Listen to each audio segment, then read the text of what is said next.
اعوذ باللہ من الشیطان الرجیم بسم اللہ الرحمن الرحیم۔ سیرت رسول کی اس چوتھی قسط میں ہم حضور صلی اللہ علیہ وسلم کی مکی زندگی کے بارے میں اور گہرائی کے ساتھ جانیں گے انشاءاللہ۔ رسول اللہ صلی اللہ علیہ وسلم نے جب مکہ والوں کو کھلے طور پر توحید کی طرف بلایا تو ان کو محسوس ہوا کہ آپ ان کے مشرکانہ دین کو غلط اور بے بنیاد بتا رہے ہیں، چنانچہ وہ لوگ آپ کے مخالف ہو گئے۔ اب آپ کے لیے مصیبتوں کا دور شروع ہو گیا۔ ایک بار حضرت ابوبکر صدیق رضی اللہ تعالیٰ عنہ کے کہنے پر آپ ان کے ساتھ کعبہ میں آئے۔ مسلمان کعبہ کے صحن میں اکٹھا ہوئے تو مکہ کے دوسرے لوگ بھی بڑی تعداد میں وہاں پہنچ گئے۔ اس اجتماع میں پہلے حضرت ابوبکر صدیق رضی اللہ تعالیٰ عنہ نے کھڑے ہو کر تقریر کی۔ قریش کے کچھ لوگ عین اجتماع کے درمیان بگڑ گئے، وہ آپ پر اور دوسرے مسلمانوں پر ٹوٹ پڑے۔ عتبہ بن ربیع نے حضرت ابوبکر کو اتنا مارا کہ ان کا چہرہ لہو لہان ہو گیا۔ اس دوران جبکہ لوگ چاروں طرف سے آپ کو گھیرے ہوئے تھے، ایک شخص آیا اور اس نے پوچھا کہ یہ کون ہے؟ مجمع سے ایک شخص نے جواب دیا، مجنون بن ابی صحافہ۔ کچھ دیر کے بعد حضرت ابوبکر کے خاندان والے وہاں آئے اور بڑی مشکل سے چھڑا کر انہیں گھر پہنچایا۔ دھیرے دھیرے آپ کے گرد مسلمانوں کی ایک چھوٹی سی جماعت بن گئی، جس میں عورت، مرد، جوان اور بوڑھے ہر قسم کے لوگ شامل تھے، مگر ابھی مخالفین اسلام کا خوف غالب تھا۔ چنانچہ مسلمان مکہ سے باہر پہاڑ کی گھاٹی میں جا کر نماز پڑھا کرتے تھے۔ 3 سال تک اسلام کی تبلیغ خاموشی سے انفرادی ملاقات کے ذریعے ہوتی رہی۔ 9 مسلمانوں میں سے ایک ارقم بن ابی الارقم تھے، جن کا گھر صفا پہاڑ کے اوپر بالکل الگ تھلگ تھا۔ اس ابتدائی زمانے میں یہی گھر تبلیغ اسلام کا مرکز بن گیا۔ یہاں مسلمانوں کے اجتماعات ہوتے اور تبلیغ اسلام کے سلسلے میں مشورے کیے جاتے۔ نبوت ملنے کے بعد ابتدائی 3 سال تک یہی دارالارقم اسلام کی دعوتی اور تربیتی مرکز بنا رہا۔ تقریباً 3 سال تک تبلیغی کام انفرادی ملاقاتوں کے ذریعے ہوتا رہا۔ اس کے بعد عمومی دعوت کا حکم ہوا، مگر ابتدائی مرحلے میں اس کا دائرہ عزیزوں رشتہ داروں تک محدود رکھا گیا۔ آپ حضور صلی اللہ علیہ وسلم نے ایک روز اپنے خاندان بنی ہاشم کے لوگوں کو کھانے پر بلایا۔ تقریباً 40 آدمی جمع ہوئے۔ اس کا انتظام حضرت علی بن ابی طالب کے سپرد کیا گیا۔ جب لوگ دودھ پی کر فارغ ہوئے تو آپ نے فرمایا، دیکھو میں تم سب کے لیے دنیا اور آخرت کی بھلائی لے کر آیا ہوں، اور میں تمہیں جانتا ہوں، اور میں نہیں جانتا کہ عرب میں کوئی بھی شخص اپنی قوم کے لیے اس سے بہتر چیز لایا ہو۔ بتاؤ تم میں سے کون میرا ساتھ دے گا؟ اسلام کی دعوت اس وقت آپ کے قریبی حلقوں میں اتنی معروف ہو چکی تھی کہ لوگوں کے لیے اس کو سمجھنا مشکل نہ تھا۔ سب لوگ سن کر چپ رہے۔ آخر میں ایک نوجوان حضرت علی بن ابی طالب اٹھے اور کہا، اگرچہ میری آنکھیں دکھ رہی ہیں، اگرچہ میری ٹانگیں کمزور ہیں، اگرچہ میں سب سے چھوٹا ہوں، مگر اے بھائی میں آپ کا ساتھ دوں گا۔ اب آپ نے عمومی دعوت کے لیے عرب کے ایک دستور کا استعمال کیا۔ ان کے یہاں پرانے زمانے سے یہ قاعدہ چلا آ رہا تھا کہ جب کسی کو کوئی اہم بات مثلاً دشمن کے حملے کی خبر بتانی ہوتی تو وہ پہاڑ پر چڑھ کر آواز لگاتا۔ چنانچہ آپ ایک روز مکہ کے قریب صفا پر چڑھ گئے۔ صفا ایک ٹیلہ تھا۔ آپ نے قریش کے مختلف قبیلوں کے نام لے کر پکارا۔ جب سب لوگ جمع ہو گئے تو آپ نے پوچھا، اگر میں کہوں کہ جس پہاڑ کی چوٹی پر میں کھڑا ہوں اس کے پیچھے دشمن کا ایک لشکر جمع ہے جو صبح یا شام تم پر حملہ کرنے والا ہے، تو کیا تم لوگ میری بات کا یقین کرو گے؟ جواب میں آواز آئی، ہم نے تو آپ کے بارے میں صرف سچی کا تجربہ کیا ہے۔ آپ نے کہا، اچھا تو سنو، تمہیں اسی طرح مرنا ہے جس طرح تم سوتے ہو، اور اسی طرح پھر زندہ ہونا ہے جس طرح تم جاگتے ہو۔ صرف ایک خدا کی عبادت کرو، اس کی خدائی میں کسی کو شریک نہ کرو۔ اگر تم نے میری بات نہ مانی تو یاد رکھو خدا کا عذاب تم پر ٹوٹ پڑے گا۔ اس اعلان کے بعد اسلام کی دعوت سارے مکہ میں گفتگو کا موضوع بن گئی۔ ہر طرف یہ چرچا تھی کہ محمد اپنے بزرگوں کے طریقے سے پھر گئے ہیں اور ملک میں فساد برپا کرنا چاہتے ہیں۔ اس وقت مکہ میں آپ کی تصویر یہ تھی کہ ایک ایسا شخص جو قومی دین کو چھوڑ کر اپنا ایک الگ دین لے کر کھڑا ہو گیا ہو۔ اس زمانے میں آپ کے ساتھ جو واقعات پیش آئے اس کی ایک جھلک مندرجہ ذیل روایت میں ملتی ہے۔ ایک صحابی کہتے ہیں کہ نوجوانی کی عمر میں اپنے باپ کے ساتھ مینا میں تھا۔ میں نے دیکھا کہ ایک جگہ لوگوں کی بھیڑ جمع ہے۔ میں نے اپنے باپ سے کہا کہ یہ کیا ہے؟ انہوں نے کہا کہ ایک بددین ہے جس کے گرد لوگ اکٹھا ہیں۔ وہ کہتے ہیں کہ میں نے جھانک کر دیکھا تو وہاں رسول اللہ صلی اللہ علیہ وسلم تھے۔ آپ لوگوں کو اللہ کی توحید کی دعوت دے رہے تھے اور لوگ آپ کا مذاق اڑا رہے تھے۔ رسول اللہ صلی اللہ علیہ وسلم نے ابتدائی 3 سال تک خاموش انداز میں اسلام کی طرف دعوت دی۔ آپ اپنے جاننے والے افراد سے ملتے اور ان کو شرک کے بجائے توحید اختیار کرنے کی دعوت دیتے، یہاں تک کہ سورہ شورى میں کھلے طور پر دعوت دینے کا حکم نازل ہوا۔ حضور صلی اللہ علیہ وسلم نے مکہ کے لوگوں کو سمجھایا۔ آپ نے کہا، جس طرح تم سوتے ہو اسی طرح تم مرو گے، اور جس طرح تم جاگتے ہو اسی طرح تم دوبارہ حساب و کتاب کے لیے اٹھائے جاؤ گے۔ اس کے بعد یا تو ہمیشہ کے لیے جنت یا ہمیشہ کے لیے آگ کا عذاب۔ لوگ آگ کی یہ بات سن کر چپ رہے، مگر آگ کے چچا ابو لہب نے کہا، تمہارا برا ہو، کیا تم نے یہی کہنے کے لیے ہم لوگوں کو یہاں بلایا تھا؟ رسول اللہ صلی اللہ علیہ وسلم کے واقعات بتاتے ہیں کہ آپ کے سامنے سب سے بڑا مسئلہ یہ تھا کہ لوگ آگ کے عذاب سے بچیں اور اللہ کی رحمتوں کے مستحق قرار پائیں۔ قرآن میں ہے کہ آپ کو خطاب کرتے ہوئے اللہ تعالیٰ نے فرمایا، شاید تم اپنے آپ کو اس غم میں ہلاک کر ڈالو کہ لوگ ایمان قبول نہیں کرتے۔ معاویہ بن حیدر القشیری کہتے ہیں کہ میں رسول اللہ صلی اللہ علیہ وسلم کے پاس آیا۔ میں نے کہا کہ اے خدا کے رسول، میں نے اپنی انگلیوں کے پوروں کے تعداد سے بھی زیادہ بار یہ قسم کھائی تھی کہ میں آپ سے نہیں ملوں گا اور نہ آپ کے دین کو قبول کروں گا۔ اب میں آپ کے پاس آیا ہوں اور میں آپ کو اللہ کی عظیم ہستی کا واسطہ دے کر پوچھتا ہوں کہ ہمارے رب نے آپ کو کس چیز کے ساتھ ہمارے پاس بھیجا ہے؟ آپ نے فرمایا کہ دین اسلام کے ساتھ۔ انہوں نے کہا کہ دین اسلام کیا ہے؟ آپ نے فرمایا کہ تم کہو، میں نے اپنا چہرہ اللہ کے سپرد کر دیا ہے اور میں اس کے لیے یکسو ہو گیا۔ تم نماز قائم کرو اور زکوٰۃ ادا کرو، اور ہر مسلمان دوسرے مسلمان کے اوپر حرام ہے۔ مسلمان ایک دوسرے کے بھائی اور مددگار ہیں۔ شرک کے بعد جو شخص اسلام قبول کرے اس کے عمل کو اللہ اس وقت تک قبول نہیں کرتا جب تک وہ مشرکین سے علیحدہ نہ ہو جائے۔ پھر آپ نے فرمایا کہ مجھے کیا ضرورت تھی کہ میں تمہاری کمر پکڑ کر تم کو آگ سے بچاؤں، مگر بات یہ ہے کہ میرا رب مجھ کو بلانے والا ہے اور وہ مجھ سے پوچھنے والا ہے کہ کیا تم نے میری بندوں تک پہنچا دیا؟ میں کہوں گا کہ ہاں اے میرے رب، میں نے پہنچا دیا۔ سن لو کہ تم میں سے جو حاضر ہے وہ غائب کو پہنچا دے۔ اس کے بعد معاویہ بن حیدہ نے اسلام قبول کر لیا۔ ابو بکر بن ابی قحافہ اپنے گھر سے نکلے تاکہ رسول اللہ صلی اللہ علیہ وسلم سے ملاقات کریں۔ وہ زمانہ جاہلیت میں آپ کے دوستوں میں سے تھے۔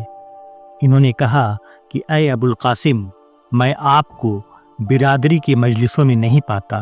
لوگ آپ پر یہ الزام لگاتے ہیں کہ آپ نے ہمارے معبودوں کو چھوڑ دیا اور ہمارے بزرگوں کو بیوقوف بنایا اور ہمارے باپ دادا کو گمراہ ٹھہرایا۔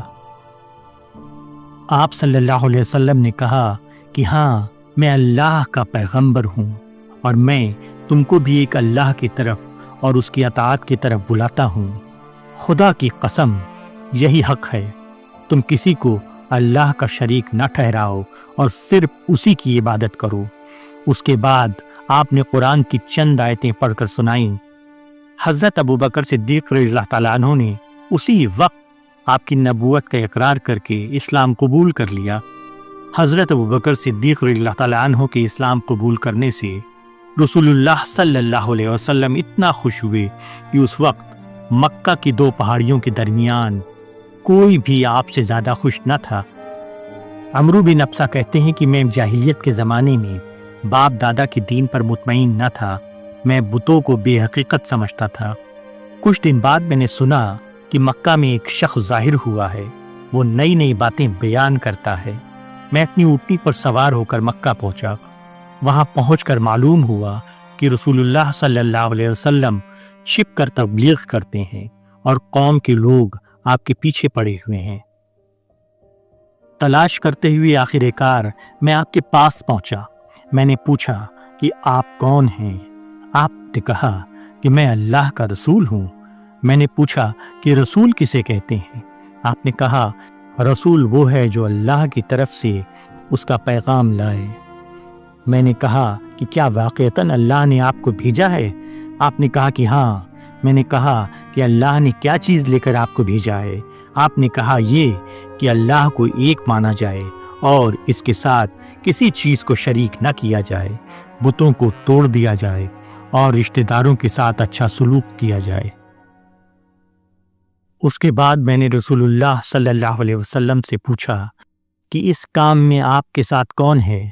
آپ نے کہا کہ ایک آزاد اور ایک غلام، یعنی ابوبکر صدیق اور بلال رضی اللہ تعالیٰ عنہ۔ میں نے کہا کہ میں آپ کی اتباع کرتا ہوں۔ آپ نے کہا کہ اس وقت تم میری اتباع کرنے کی طاقت نہیں رکھتے، اس وقت تم اپنے گھر واپس چلے جاؤ۔ جب تم سنو کہ میں غالب ہو گیا ہوں، اس وقت آ کر تم میرے ساتھ ہو جانا۔ عمرو بن ابسہ کہتے ہیں کہ میں نے اسلام قبول کر لیا اور میں اپنے گھر واپس آ گیا۔ قرآن میں یہ حکم اترا کہ اپنے قریبی رشتہ داروں کو خبردار کرو۔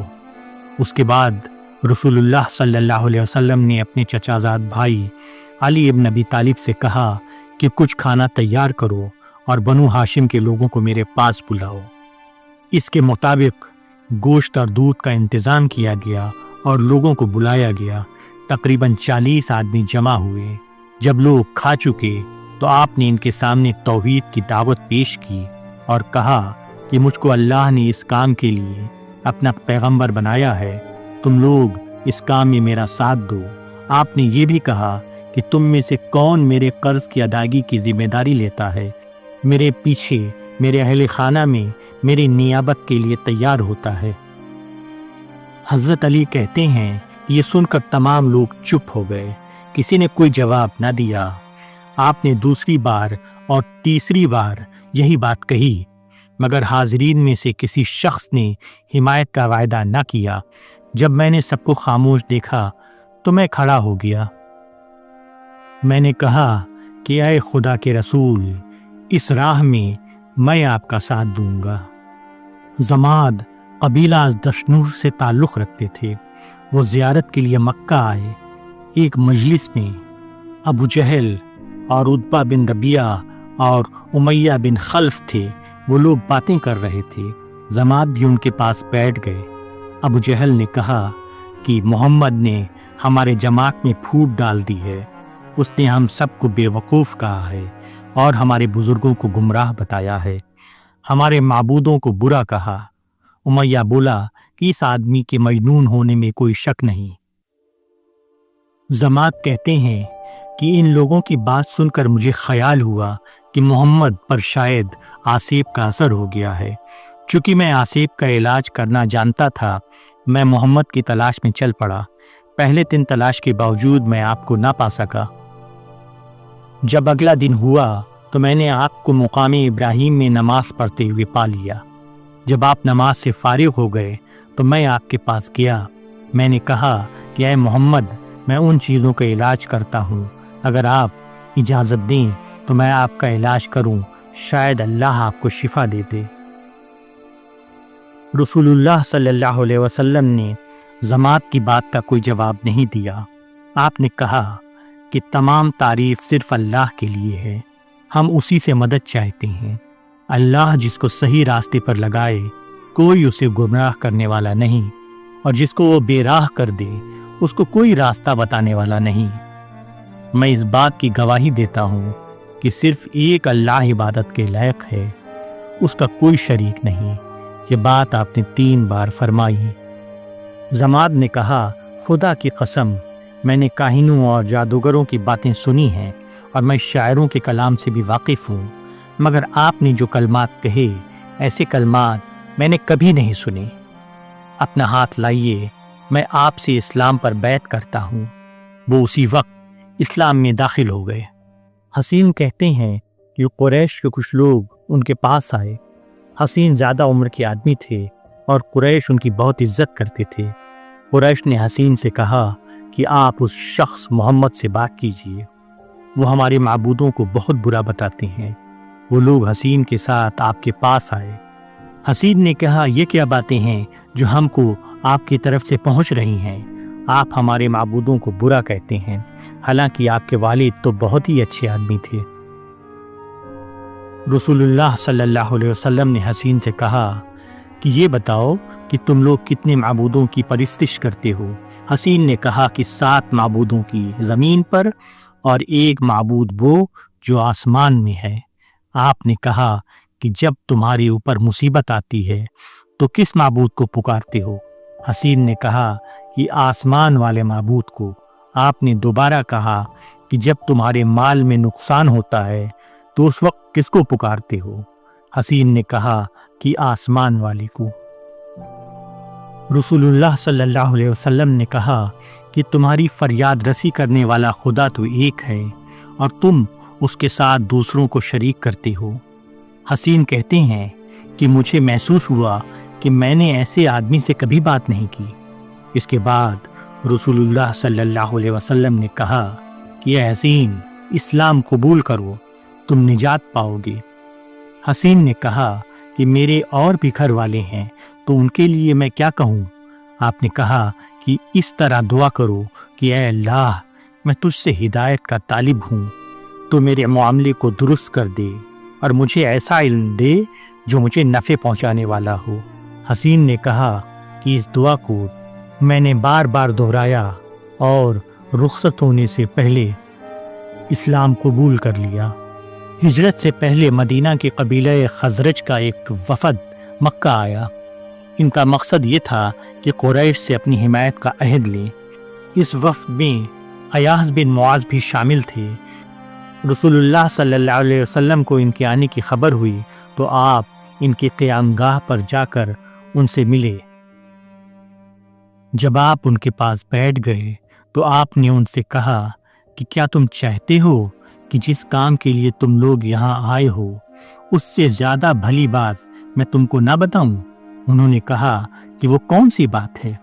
آپ نے کہا کہ میں اللہ کا رسول ہوں، اللہ نے مجھ کو اپنے بندوں کی طرف بھیجا ہے کہ میں لوگوں کو اللہ کی طرف بلاؤں اور ان سے کہوں کہ وہ صرف ایک اللہ کی عبادت کریں اور اس کے ساتھ کسی کو شریک نہ کریں۔ اللہ نے میرے اوپر اپنا کلام اتارا ہے۔ اس کے بعد آپ نے قرآن کا ایک حصہ پڑھ کر انہیں سنایا۔